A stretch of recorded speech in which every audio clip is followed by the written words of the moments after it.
Hey everybody. This is February the 1st, 2022.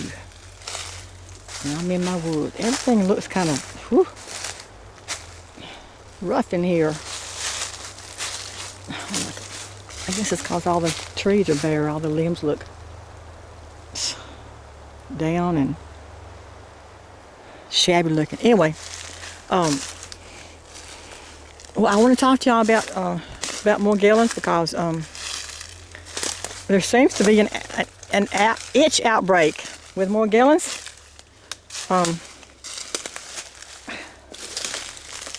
I know I've been having a lot of itching, but there's people close by that have Morgellons that are having severe itching outbreaks and breaking out in like a red rash and have a lot of intense itching. Now, these are people who have pretty much gotten to the healing stage of Morgellons, and it seems like they're having like more outbreaks, new outbreaks of Morgellons symptoms. People that's got Morgellons but have went into remission, and now they seem to be having a lot more of the common symptoms of Morgellons. And personally, I think it has a lot to do with the radiation that they're pulsing through our homes, through our smart meters and our electrical line. I think, well, as a matter of fact, I know it does because mine gets worse. My Morgellons get stirred up when the chemical sprayings in the house ramp up, and when the microwaves ramp up in my house, my Morgellons starts acting up, and I start having a lot of itching and the crawling and stinging. And when I think back on this now, it's pretty obvious to me now that back in 1999 when I got stricken with Morgellons first, when I first got stricken with it, that that's what they were doing back then. I mean, it has to be, they were, I'm sure that was when they were rolling out the, let's see what we had back then. We had 3G, we had 2G, then we had 3, I don't know if we had 2G or 3G back then in 1999, but it's most likely that when they rolled out the 3G, or we went from 2G to 3G, that the frequencies in, reacting to the nano in the body that that they were spraying us with the chemtrails, because they've been spraying us with chemtrails for decades. So they were just getting us ready, getting our bodies prepared for the frequencies, to up the frequencies on us.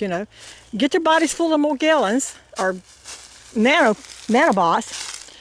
Make sure you get that first, because that's the first step. Make sure that you spray them real good with the chemtrails and get their bodies full of Morgellons, and then up the frequencies on them. So they went from 2G to 3G, I think we were at 3G in 1999. It could have been, I don't think it was 4G, I think it was 3G. I think that might be the year that we moved from 2G to 3G, is when I started having the intense crawling and itching. Anyway, I'm thinking back on all this now, and I'm pretty sure now that I know everything I know right now about the frequencies and the electronic harassment, I'm thinking back now, and I'm realizing that this started a long time ago. It's just been slowly progressing, and we reached this point now to where it's, it's peaking with the virus. And there's not a doubt in my mind that this thing they call COVID is radiation. It's radiation poisoning. There's not a doubt in my mind. I've already proved it to myself. I mean, I can't say that because people say, well, I don't know. But I've proved that to myself because of the steps that I've been taking. But anyway, back to what I was saying. If you have Morgellons and you're having outbreak itching, if you're having itching that you haven't been having for a while, you know, like when you went in remission and all that stopped, and now you're having a new outbreak of itching or crawling sensations, or stinging or burning sensations on your skin. Sometimes I'll have like just little isolated places. Usually it's going to be on my upper arm. It's usually it breaks out on my arm, but sometimes it breaks out on my legs, and I'll have this place that'll break out and it'll just start burning and stinging real bad and just be like on fire. And there's not really a whole lot you can do to stop it. It's just, and it'll drive you nuts. It'll keep you awake all night. But anyway, if you're having any of this, then it's a possibility that it could be caused from the ramp up of the frequencies, 5G. You know, we just went to 5G, so it could be what it is. So the first thing you want to do is try to decrease the frequencies. Try to decrease the frequencies around you. In other words, get as many of your electronics away from you as you can, you know, and, you know, take the necessary steps to reduce the frequencies in your home, at work, or wherever you're at. And there's lots of ways I can do that. I'm not going to go into them because that's not what it's about. But the itching, because I know one girl, she came to see me and she was asking me what to do about the itching. So I'm going to try to tell you what to do about the itching. I know most of you already know this, but I'm going to go ahead and tell it again because some people don't. And there might be some new people who just, you know, come down with Morgellons that don't know. But if you're having the intense itching and crawling and stinging sensations, okay, the best thing you can do, now this is from my experience, okay, the best thing you can do is the Epsom salt bath, okay? The hotter you can stand, make sure you get the water as hot as you can stand it. Don't scald yourself, don't burn yourself, just get it as hot as you can stand it, or get it to where it's comfortably hot. Add your Epsom salt and put enough salt in, at least 2 cups of Epsom salt, and get it in there and soak in Epsom salt. Now, you can add stuff to it. I know Ken told me that he's been adding like peppermint oil and tea tree oil, and what else he says? I'm sure he's using the Ken's Morgellons gel.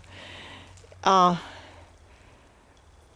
don't remember what else he said, but he's adding essential oils to the Epsom salt baths, and he says this is helping. Plus, he also said he's using the Jergens lotion. I don't know if it's a regular old Jergens lotion or maybe it's the aloe vera kind, you know, the Jergens. And he says that this Jergens,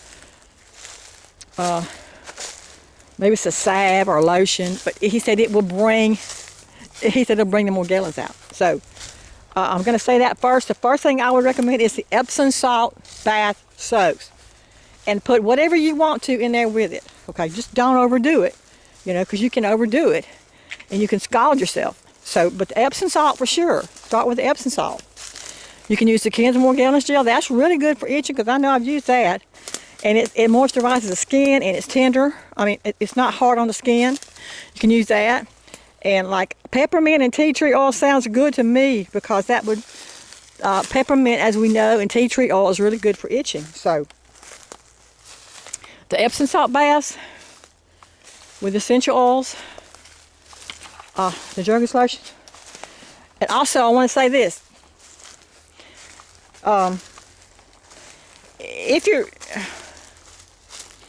itching, you know, if you're itching and you're not really having any other Morgellons symptoms, you're just itching, make sure before you do this that you're not having a reaction or an allergic reaction to maybe something that you ate or something that you've come in contact with, because a lot of times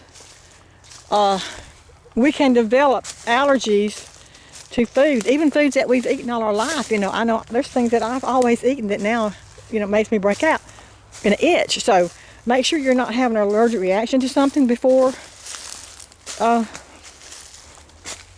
you start all this treatment for Morgellons, because it could be something like that.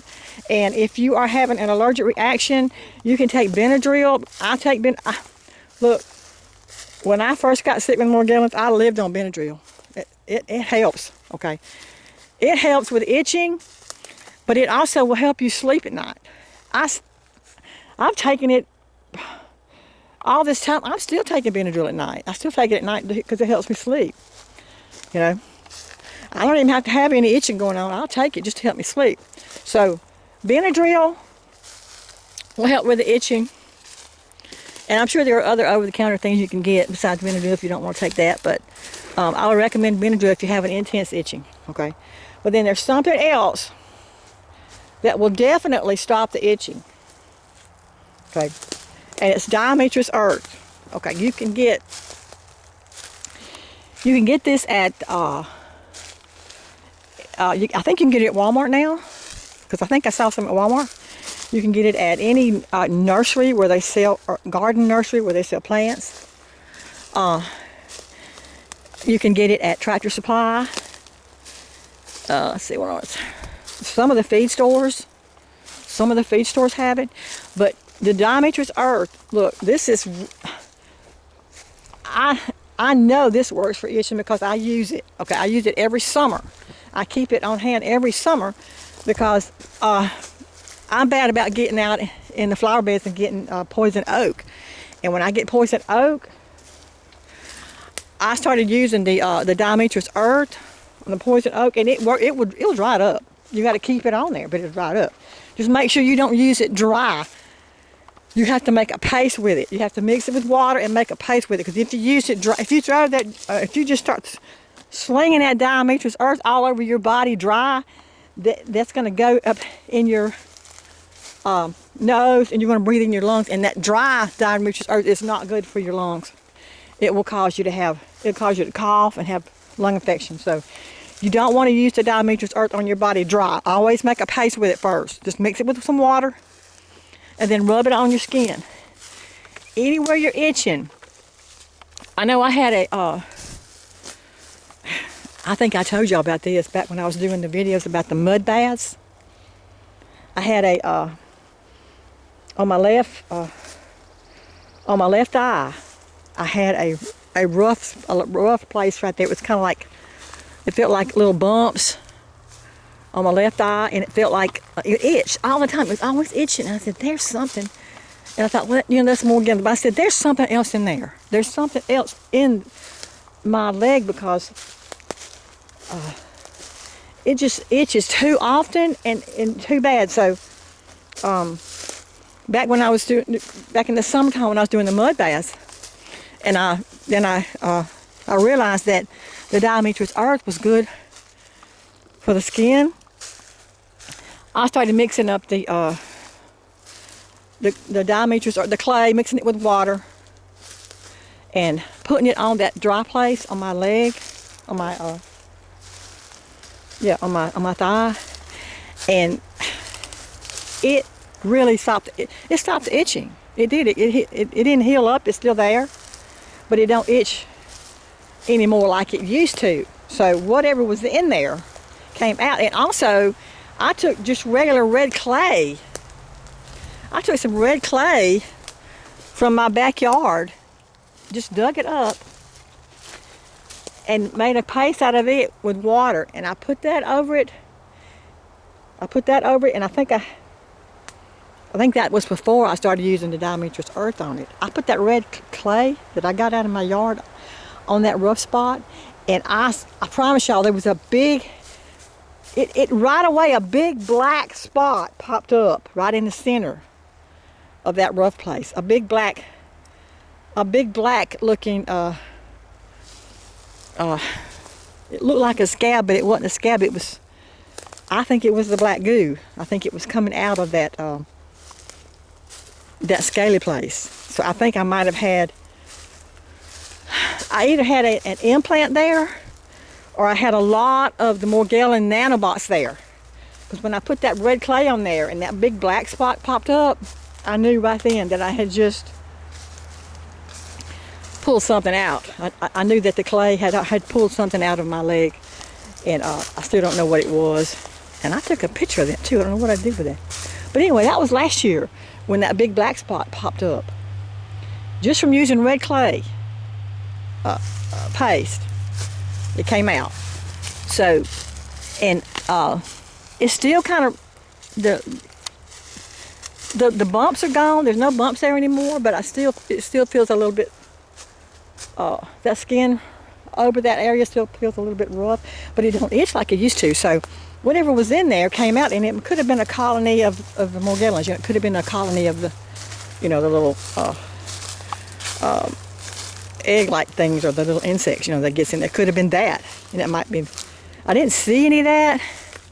When I scraped off the black thing, it looked kind of like a scab, but I didn't see anything that, you know, that had any like eggs or anything in it.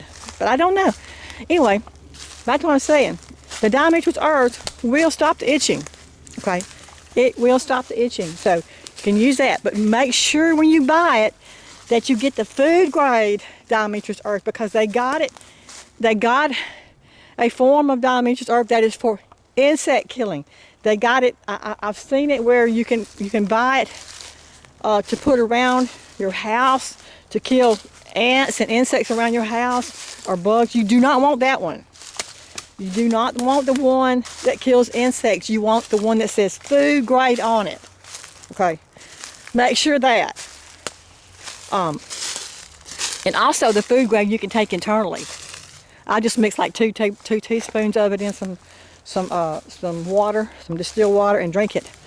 I don't do that. I used to do it every day. I hadn't been doing it every day, but when I feel like I need it, I will. But because it's a good detox. That's another good detox for the body. But Dimetrous Earth,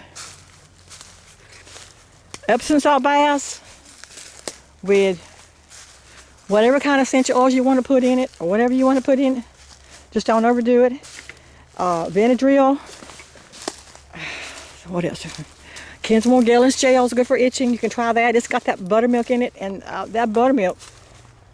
Mixing that buttermilk and that yogurt with those bananas, I don't know why, but it does something.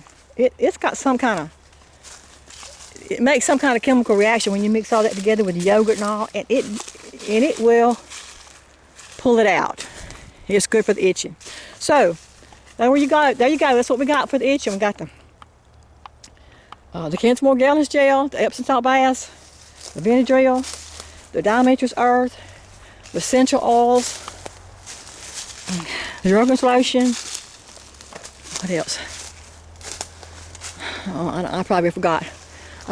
What else I mentioned. But anyway, that's all I'm going to talk about today is the itching. So if you have an intense itching, you want to try some of this and see if it works. I know for a fact. This is what I know for a fact. I know the Epsom salt baths will work. I know the Ken's Morgellons gel will work. And I know the Dimetrous Earth will work. And I know the Benadryl will work.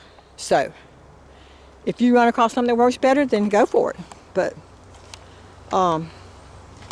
so right now that's all for now, guys. And if I get any more information, or if anybody else contacts me about any other symptoms that are going on,